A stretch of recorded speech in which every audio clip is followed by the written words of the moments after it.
Masih bersama kami dalam NTV Prime Dialog, Menko Perekonomian Airlangga Hartarto mengundang beberapa pemangku kepentingan, pengusaha dan juga asosiasi pengusaha. Di antaranya ada Apindo, asosiasinya Pak Ajib, kemudian Kadin, ada Asosiasi Pertekstil Indonesia dan ada beberapa asosiasi dan himpunan lainnya. Dan setelah melakukan pertemuan, Menko Airlangga Hartarto memberikan pernyataan sebagaimana yang kami siapkan berikut ini. Indonesia sendiri akan mendorong beberapa kesepakatan dan dengan beberapa negara ASEAN, Menteri Perdagangan atau Commerce, saya juga berkomunikasi selain dengan Malaysia juga dengan DPM Singapura, dengan Kamboja dan yang lain untuk mengkalibrasi sikap bersama ASEAN. Pemimpin atau Menteri Perdagangan akan bertemu tanggal 10, Pak Mendak mungkin akan hadir di sana, di mana ASEAN akan mengutamakan negosiasi. Jadi ASEAN tidak mengambil langkah retaliasi, tetapi Indonesia dan Malaysia akan mendorong yang namanya trade investment TIFA, karena kita TIFA sendiri secara bilateral ditandatangan di tahun 96 dan banyak isunya sudah tidak relevan lagi, sehingga kita akan mendorong berbagai kebijakan itu masuk dalam TIFA. Kita lanjutkan diskusi kita. Saya tengah berbincang dengan analis kebijakan ekonomi Apindo Ajib Hamdani dan juga ekonom Indef Andri Satrio Nugroho.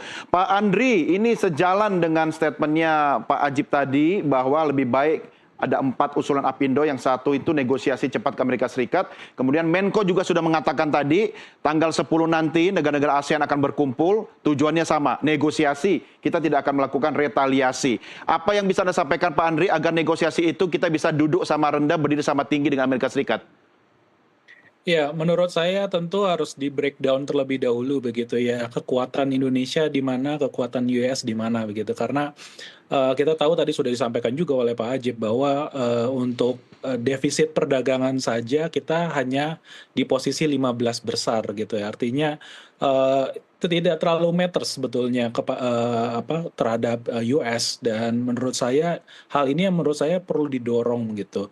Dan kita tahu juga US banyak mengekspor produk-produknya ke Indonesia, dan dalam hal ini kita juga banyak mengimpor produk-produk yang sifatnya strategis. Salah satunya misalnya soybean ya, kedelai.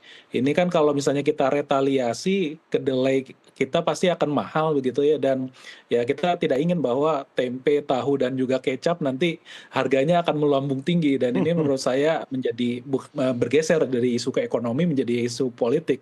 Dan begitu pula apa yang kita ekspor ke US, kita tahu bahwa TPT kita, tekstil, produk tekstil, pakaian jadi, kalau kita jumlahkan semua itu 4,83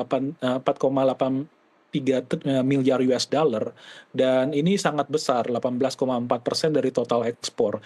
Jadi menurut saya ini sangat-sangat strategis. Kalau misalnya memang kita kena, pada akhirnya kena 32%, tentu ini akan menghantam balik konsumen di US.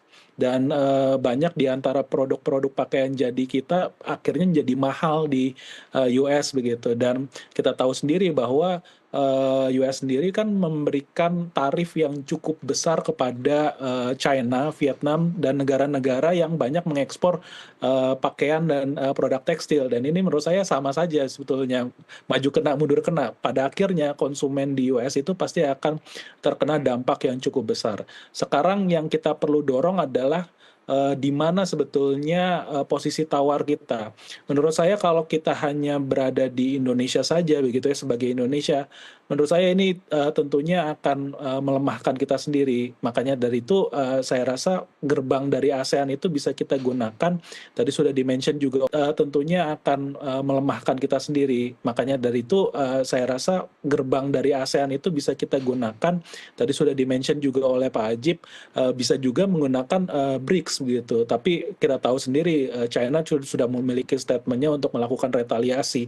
Nah, ini menurut saya hal yang patutnya harus kita perhatikan baik-baik, karena batas waktunya sangat mepet, 9 April gitu ya, sekarang sudah terkena 10%, 9 April nanti akan ada tambahan 32%. Jadi ini it's a matter of time gitu ya, hanya waktunya sangat pendek sekali, tentunya harus dilakukan negosiasi sangat cepat gitu. Artinya kalau kita nego sendiri tentu akan berbeda posisi tawar kita ketika kita bareng-bareng negara ASEAN ya, Pak Andri ya. Artinya kan Betul. sekarang Malaysia kan lagi memegang keketuaan ASEAN gitu. Beda dengan Ya. kalau kita pakai BRICS gitu kan. Itu kan yang paling dibenci sama Trump gitu. Posisi tawar kita dengan ASEAN apakah dampaknya akan sama ke semua negara-negara ASEAN termasuk di dalamnya ada Singapura, Malaysia, Vietnam dan sebagainya itu, Pak Andri? Ya, kalau kita melihat ini ketakutannya adalah berujung kepada bukan lagi isu perdagangan, tetapi isu investasi. Ya. Mengapa demikian? Karena di ASEAN sendiri hanya Singapura yang mendapatkan tarif jauh lebih rendah dibandingkan dengan yang lain. Apa artinya? Artinya kita bisa jadi ke depan investor-investor ini akan melihat Singapura lebih lebih manis lagi begitu daripada hari ini. Ya. Karena tarif untuk masuk ke US jauh lebih rendah dibandingkan negara-negara ASEAN, dan ya untuk apa saya misalnya berinvestasi di Indonesia, saya akan pindahkan saja ke Singapura karena Singapura mendapatkan privilege dari tarif itu sendiri begitu. Nah, ini yang tidak diinginkan oleh negara-negara lain ya, tidak hanya Indonesia, negara ASEAN lain yang bahkan kita tahu sendiri Vietnam bagaimana motor industrinya sedang bangkit sekarang mendapatkan treatment yang jauh lebih besar daripada Indonesia, dan ini yang menurut saya pada akhirnya harus menggunakan gerbang ASEAN, tapi tentu saja akan ada tawar-menawar. Bagaimana hubungan ASEAN dengan China misalnya. Nah, ini bisa jadi kepentingan-kepentingan dari US pasti akan masuk di dalamnya. Jadi tentunya kita berharap bahwa ASEAN ini bisa membawa menu yang menurut saya jauh lebih variatif begitu ya, jauh lebih baik ketimbang Indonesia sendiri yang maju gitu. Ya, Pak Ajib, bisakah negara-negara BRICS itu menjadi salah satu strategi kita untuk meningkatkan hubungan bilateral dengan negara-negara lain? Kita mulai dari anggota BRICS itu sendiri, Pak Ajib. Sebenarnya sangat bisa, Mas Doni, karena kalau kita lihat bahwa sebenarnya pangsa pasar Amerika itu hanya sekitar kisaran di 17% secara global, secara dunia ya. Artinya sebenarnya masih banyak ruang-ruang pasar lain yang perlu kita bangun secara optimal. Dan bahkan ini juga yang disebutkan oleh Pak Prabowo kemarin oleh Pak Presiden, bahwa salah satu langkah antisipatif Presiden terhadap kebijakan Amerika salah satunya adalah akan mengoptimalkan BRICS. Ini statement beliau juga itu. Artinya memang ini menjadi salah satu langkah-langkah untuk orientasi jangka menengah maupun jangka panjang ke depan agar Indonesia bisa lebih membangun kerjasama secara bilateral dengan negara-negara yang ada di BRICS, termasuk juga China, India, dan Rusia. Sebagai kekuatan 3 sampai 5 ekonomi besar dunia juga ada di sana, Mas Doni. Dan kalau kita lihat, Mas Doni, sebenarnya negosiasi yang kemudian kita bangun antara Indonesia dengan Amerika bukan sekedar terbatas dengan tarifnya, tapi termasuk misalnya dengan jenis-jenis komoditasnya misalnya. Opsinya adalah misalnya untuk beberapa komoditas kita akan geser, akan shifting, kita akan mengambil dari Amerika, misalnya untuk BBM misalnya.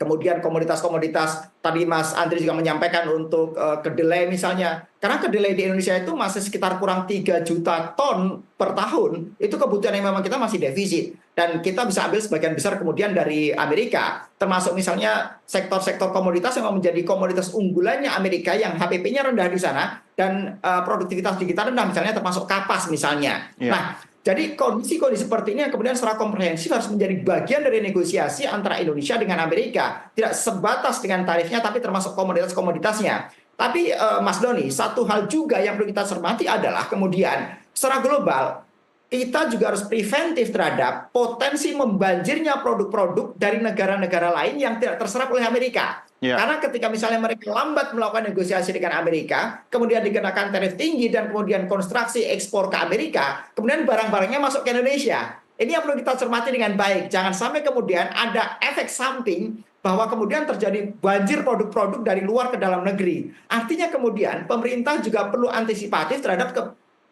pola ekonomi seperti ini. Karena ekonomi ini kan akan menemukan equilibriumnya sendiri, Mas Doni. Ketika dia tidak bisa masuk ke tempat yang lebih mahal, dia akan masuk ke tempat negara-negara lain. Indonesia ini termasuk bagian emerging country yang penduduknya itu jumlahnya nomor 4 besar dunia dengan 280 juta orangnya. Nah, artinya kebijakan Amerika ini juga memberikan side effect terhadap kondisi seperti itu yang sekali lagi pemerintah juga harus preventif untuk preparing dengan baik. Jangan sampai kemudian Indonesia menjadi pasar baru atas negara-negara lain yang mereka mengalami bottleneck negotiate dengan Amerika. Apa yang Poin-poin ini Anda juga khawatirkan, Pak Ajib? kepada Pak Menko, Mas Apakah Doni. banjir produk-produk tekstil misalnya dari Tiongkok itu yang bisa saja masuk ke negara kita, Pak Ajib?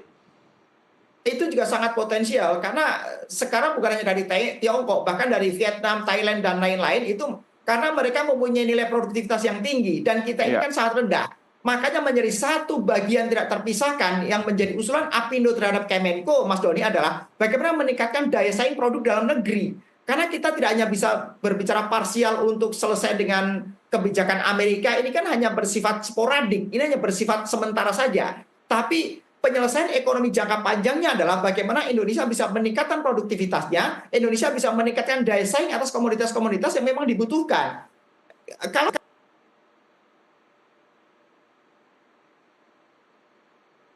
Saya kehilangan suaranya Pak Ajib.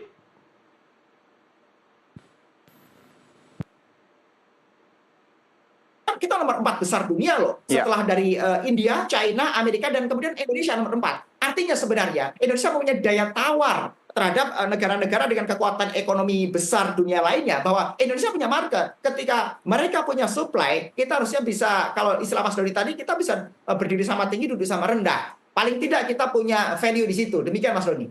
Baik, menarik sekali. Saya kembali ke Pak Andri. Pak Andri, kalau kita harus memperluas mitra dagang dengan negara-negara lain, apakah ada negara-negara utama yang menjadi prioritas dalam waktu yang cepat dan singkat ini untuk kita membuka mitra dagang baru atau mungkin meningkatkan neraca perdagangan dengan negara-negara lain itu? Ya, kalau kita melihat dengan batas waktu sampai 9 April dan amit-amitnya begitu ya, Mas. Jadi kita tidak deal dengan tarif yang diberikan oleh Trump ini dan tetap mendapatkan 32%. Negara tetangga Singapura menurut saya ini akan menjadi gerbang menuju US gitu. Jadi kemungkinan besar ekspor akan melalui Singapura, lalu dari Singapura akan dimaklun begitu ya, misalnya dilabelkan gitu, Iya. bisa jadi seperti itu, lalu diekspor ke US. Tetapi kalau misalnya memang akan ada perubahan dari segi tarif, saya rasa diversifikasi ekspor adalah salah satu cara untuk menurunkan risiko proteksi dari negara-negara seperti ini. Jadi menurut saya karena US sendiri memiliki daya beli yang cukup besar, tentunya negara maju yang harusnya kita sasar begitu ya. Ada beberapa negara Eropa yang juga bisa kita dorong agar ekspor kita ke sana, dan juga negara-negara emerging di wilayah Afrika dan juga Amerika Selatan. Tentunya menurut saya ini akan bergantung kepada produk yang akan ditawarkan sendiri. Tetapi menjadi catatan adalah bagaimana kalau kita sebagai contoh saja ya, mengekspor ke Eropa bukan semudah itu begitu ya. Ada standarisasi yang harus dipenuhi karena Eropa ini sendiri bukan hanya tarif yang akan dikenakan, karena ada non-tariff barrier, ada barrier yang sebetulnya bukan sifatnya non-tarif, akan ada banyak sertifikasi, akan banyak licensing dan lain sebagainya untuk masuk ke dalam pasar tersebut. Nah ini menurut saya strategi pemerintah ini patut ditunggu karena model peningkatan standarisasi seperti apa yang akan ditawarkan oleh pemerintah untuk masuk ke dalam negara-negara maju seperti Eropa tersebut. Jadi menurut saya harus ada strategi jangka pendek tadi yang saya sebutkan dan juga jangka panjang ke depan. Ya. Nah tentunya pada akhirnya kita harus mendorong daya saing ekspor kita lebih besar lagi gitu, Mas. Kalau perlu diversifikasi ekspor itu, kira-kira komoditas apa yang paling tepat dan cepat, Pak Andri? Dan apakah perlu stimulan khusus dari pemerintah dengan regulasi tertentu yang bisa mendorong diversifikasi ekspor itu? Ya, menurut saya salah satunya yang cukup krusial itu adalah pakaian jadi kita gitu ya, tekstil dan pakaian jadi kita. Karena cukup besar begitu kita ekspor ke US. Kalau kita melihat dari sisi sektoral, ini juga industri padat karya. Banyak sekali yang kita dengar sejak kemarin permintaan global turun. Dari sisi perusahaan tekstil dan juga pakaian jadi ini juga pada akhirnya mengefisiensikan produksinya mereka dan akhirnya mem-PHK banyak sekali karyawan. Nah, ini yang kita takutkan, industri-industri padat karya yang pada akhirnya kita harus bisa dorong agar semakin terdiversifikasi. Di sisi lain kalau kita mencatat ada beberapa produk yang memang harus kita dorong karena tingkat ketergantungan ekspor ke AS-nya cukup besar. Pertama itu adalah panel surya. Jadi ada bagian dari panel surya yang modulnya itu kita ekspor 98% ke US. Okay. Ini menurut saya bisa kita diversifikasikan.